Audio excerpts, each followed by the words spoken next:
ಔರಾದ್ ತಾಲೂಕಿನ ಚಿಂತಕಿ ಗ್ರಾಮದಲ್ಲಿ ಭಾರತದ ಸಂವಿಧಾನ ದಿನಾಚರಣೆ ಆಚರಿಸಲಾಯಿತು. ಪಿಎಸ್ಐ ಚಂದ್ರಶೇಖರ್ ನಿರ್ಣಯ ಅವರು ಪೂಜೆ ಹಾಗೂ ಹೂಮಾಲೆಯನ್ನು ನೆರವೇರಿಸಿದ್ದಾರೆ ಹಾಗೂ ಪೊಲೀಸ್ ಸಿಬ್ಬಂದಿ ಗೋರಖ್ ಸತೀಶ್ ಹಾಗೂ ಸೋಪನ್ ಚಿಂತೆ ಕಿಕರ್ ಗ್ರಾಮ ಪಂಚಾಯತ್ ಸದಸ್ಯರು ಹಾಗೂ ಎಸ್ಡಿಎಂಸಿ ಉಪಾಧ್ಯಕ್ಷರಾದ ಜಯಂತಮೇತ್ರೆ ಚಿಂತಾಕಿ, ಸಂಜು ಕುಮಾರ ತಂದೆ ಯಶಪ್ಪ ಹೋಳ್ಕರ್, ದಲಿತ್ ಸಂಘಟನೆದ ಅಧ್ಯಕ್ಷರಾದ ಮಿಲನ್ ಡೋಂಗ್ರಿ ಹಾಗೂ ಕಾರ್ಯದರ್ಶಿಯಾದ ರಘುನಾಥ್ ಬೋರೆ ಹಾಗೂ ಪುಂಡ್ಲಿಕ್ ಶಿಂದೆ, ಬಸವರಾಜ್ ಶಿಂದೆ, ಶೇಖರ್ ಪ್ರಶಾಂತ ಬೋರೆ, ಕಿರಣ್ ಸೋನ, ದಲಿತ್ ಸಂಘಟನೆಯ ಎಲ್ಲಾ ಯುವಕರು ಹಾಗೂ ಹಿರಿಯರು ಮುಂತಾದರು ಉಪಸ್ಥಿತರಿದ್ದರು.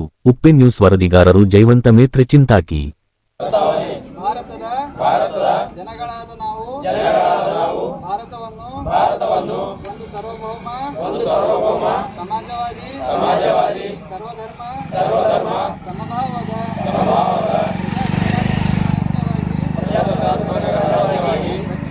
ರಚಿಸಲು ಮತ್ತು ಅದರ ಸಮಸ್ತ ನಾಗರಿಕರಿಗೆ ಸಾಮಾಜಿಕ ಆರ್ಥಿಕ ಮತ್ತು ರಾಜಕೀಯ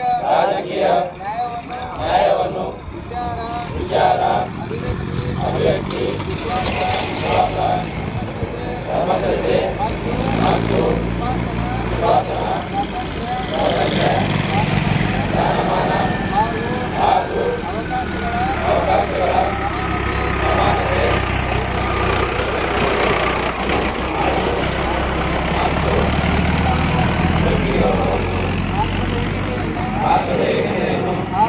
ಹಾಗೂ ಅಖಂಡತೆಯನ್ನು ಸುನಿಶ್ಚಿತಗೊಳಿಸಿ ಅವರಲ್ಲಿ ಆತ್ಮಭಾವನೆಯನ್ನು ವೃದ್ಧಿಗೊಳಿಸಲು ಶ್ರದ್ಧಾಪೂರ್ವಕ ಸಂಕಲ್ಪ ಮಾಡಿದವರಾಗಿ ನಮ್ಮ ವಿಧಾನಸಭೆಯಲ್ಲಿ 1949ನೇ ಇಸವಿ ನವೆಂಬರ್ ತಿಂಗಳ 26ನೇ ತಾರೀಖದ ಈ ದಿವಸ ಈ ಮೂಲಕ ಈ ಸಂವಿಧಾನವನ್ನು ಅಂಗೀಕರಿಸಿ ಅಧಿನಿಯಮಿಸಿ ಅರ್ಪಿಸಿಕೊಂಡಿದ್ದೇವೆ. ಜೈ ಸಂವಿಧಾನ. ಇಂದು ಸಂವಿಧಾನ ದಿನಾಚರಣೆ ಅಂಗೀಕಾರವಾಗಿ ನಾವು ಶಪಥ ಗ್ರಹಣ ಮಾಡಿದ್ದೀವಿ. ನಾವೇನೆಂದರೆ ಸಂವಿಧಾನ ಅಂತಂದರೆ ನಮ್ಮಲ್ಲಿ ನಾವು ಇವತ್ತು ಅರ್ಪಿಸಿಕೊಳ್ಳುತ್ತಿದ್ದೆವು. ನಾವು ಸಂವಿಧಾನದಲ್ಲಿ ಏನದ ಅದನ್ನು ಪಾಲಿಸ್ಕೊಂಡು ಹೋಗಬೇಕು, ಅದರಂತೆ ನಡೆಯಬೇಕು. ನಾವೆಲ್ಲರೂ ನಡೆಯುವಂಥ ಕಟ್ಟುನಿಟ್ಟಾಗಿ ಸಂವಿಧಾನದಲ್ಲಿ ಏನು ರೂಪರೇಷವ ಆ ಪ್ರಕಾರ ನಡಿಬೇಕಾಗಿ ಅಂತಂದು ಹೇಳಿ ಇವತ್ತು ನಾವು ಪ್ರತಿಜ್ಞೆ ಮಾಡಿದ್ದೀವಿ.